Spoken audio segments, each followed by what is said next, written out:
ये वो समय था जब ना दिन था, ना रात, ना सूर्य, ना चंद्रमा, केवल अंधकार था, शून्य, अनादि। उस अनंत काल में केवल एक शक्ति थी, नारायण। वो जल के मध्य योग निद्रा में लीन थे, क्षीर सागर में। शेषनाग की शैया पर विश्राम कर रहे थे भगवान विष्णु, शांत, स्थिर और दिव्य। तभी गरुड़, भगवान विष्णु के वाहक, परम भक्त ने पूछा, हे प्रभु, कृपा करके मुझे बताइए कि ये ब्रह्मांड कैसे बना, धर्म क्या है और जीवों की उत्पत्ति कैसे हुई। भगवान विष्णु मुस्कराए, धीरे से अपनी आंखें खोलीं। उनके नेत्रों से निकल रही थी दिव्य ज्योति, और तब प्रारंभ हुआ गरुड़ पुराण का प्रथम उपदेश। भगवान विष्णु ने कहा, सुनो गरुड़, जब जल ही जल था तब मेरी नाभि से कमल निकला, और उस कमल से उत्पन्न हुए ब्रह्मा, सृष्टि के रचयिता।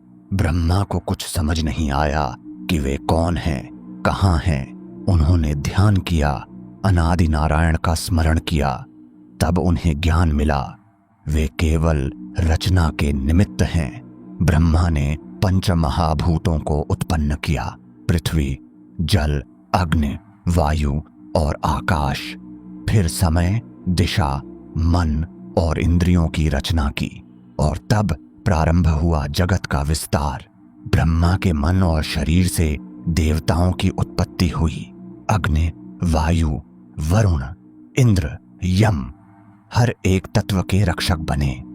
यही देवगण संसार का संचालन करने लगे। जैसे देवताओं का जन्म हुआ, वैसे ही ब्रह्मा के क्रोध और तम से उत्पन्न हुए असुर, बलवान, लोभी और अधर्मी।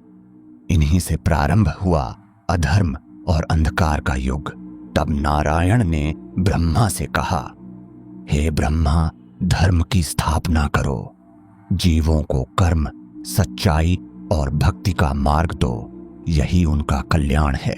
ब्रह्मा ने कहा, मैं अब मनुष्य उत्पन्न करूंगा जो इस संसार में धर्म और अधर्म के बीच संतुलन रखेंगे।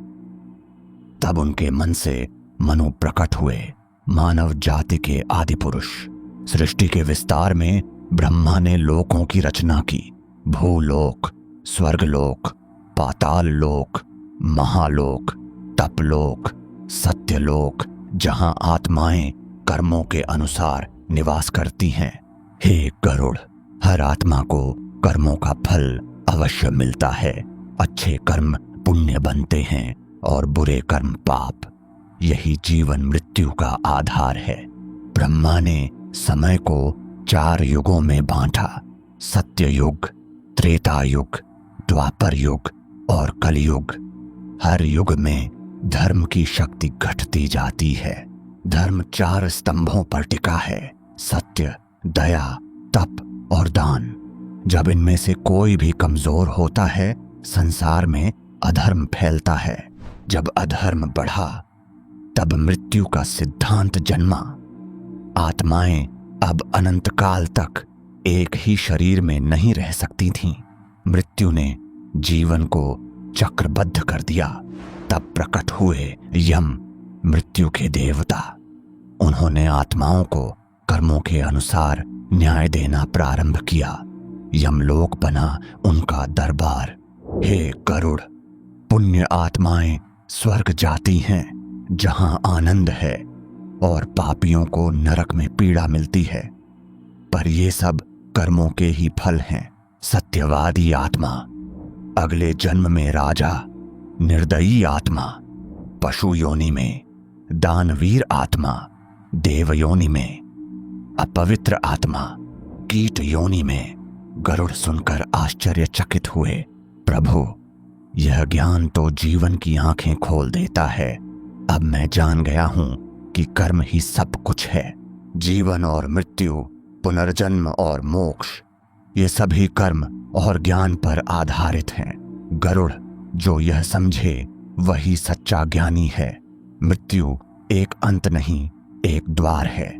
हे गरुड़, यह सत्य भविष्य में गरुड़ पुराण के नाम से जाना जाएगा। मृत्यु से पूर्व और पश्चात का ज्ञान, जो इसे सुनता है वह भय से मुक्त होता है।